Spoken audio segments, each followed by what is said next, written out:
80ನೇ ಸ್ವಾತಂತ್ರ್ಯೋತ್ಸವದ ದಿವಸ ನಮಗೆ ಗ್ರೀನ್ ಸಿಟಿಯಲ್ಲಿ ಬಂದು ಬರೀ ಮಕ್ಕಳ ಉಪಹಾರದಿಂದ ಹಿಡಿದು ಎಲ್ಲ ವ್ಯವಸ್ಥೆಗಳನ್ನು ಮಾಡಿದ್ದಾರೆ. ಎಲ್ಲರೂ ಮೆಚ್ಚುವ ರೀತಿಯಲ್ಲಿ ಮಾಡಿದ್ದಾರೆ.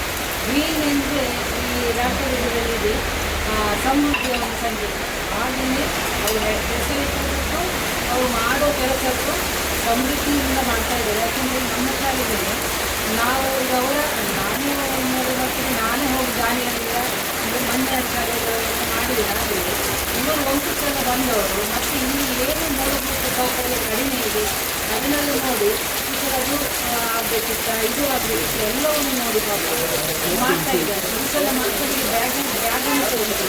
ಮಕ್ಕಳಿಗೆ ಬ್ಯಾಗ್ ಸಹ ಅವಶ್ಯಕತೆ ಇದೆ. ಯಾಕಂದರೆ ಬಡ ಮಕ್ಕಳು ಬರುವಂಥದ್ದು ಬ್ಯಾಗ್ ಇಲ್ಲದೆ ಕೆಲವು ಮಕ್ಕಳೆಲ್ಲ ತುಂಬ ಸಮಸ್ಯೆಗಳಿದೆ. ಇದು ಸ್ಪಂದಿಸಿದ್ದಾರೆ. ನಾನೀಗ ಮಕ್ಕಳು ಕೈ ತೊಳೆಯುವ ಜಾಗದಲ್ಲಿ ನೀರು ಬೀಳ್ತದೆ, ಅಲ್ಲಿ ಕೂತರು ವ್ಯವಸ್ಥೆ ಮಾಡ್ತೀರಾ. ಮತ್ತು ಇಲ್ಲಿ ನೆಲದಲ್ಲಿ ನೀರು ನಿಂತು ಮಕ್ಕಳೆಲ್ಲ ಮಳೆಯ ಸಮಯದಲ್ಲಿ ತುಂಬ ನೀರು ನಿಲ್ತದೆ. ಆ ನೀರು ನಿಂತ ಮಕ್ಕಳಲ್ಲಿ ಕೆಳಗಿಂದ ಹೋಗಿ ನಮಗೂ ಹೆದರಿಕೆ ಆಗ್ತದೆ. ಹಾಗಾಗಿ ನಾನೊಂದು ಹೇಳಿದರೆ ಇದನ್ನು ಖಂಡಿತ ಮಾಡಿಕೊಡ್ತೇವೆ ನಾವು ಅಂತ ಒಂದು ಭರವಸೆಯನ್ನು ಕೊಟ್ಟಿದ್ದಾರೆ ಅವರು. ಹೀಗೆ ಎಲ್ಲಿ ಸಹ ಮಾಡಿದವರಿಲ್ಲ. ನಾನು ರಿಕ್ಷದ ಸಂಘ ನೋಡಿದ್ದೇನೆ ತುಂಬ ಕಡೆ.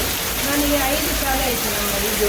ನಾನು ಇಲ್ಲೇ ನೋಡಿದೆ ಒಂದು ರಿಕ್ಷಾ ಚಾಲಕರು ಬಂದು ಇಷ್ಟು ಕೆಲಸ ಮಾಡ್ತಾರೆ ಹೇಳಿದರೆ ಇದೊಂದು ದೇಶ ಸೇವೆ ದೊಡ್ಡ. ನಾವು ಹೇಳ್ತೇವೆ ಮಿಲಿಟರಿಯಲ್ಲೆಲ್ಲ ಕೆಲಸ ಮಾಡಿ ದೇಶ ಸೇವೆ ಮಾಡ್ತೇವೆ. ಇದು ಸಹ ಅಷ್ಟೇ ಪ್ರಾಮುಖ್ಯತೆ ಉಂಟು. ಯಾಕೆಂದರೆ ದೇಶ ಸೇವೆ ಇರುತ್ತೆ.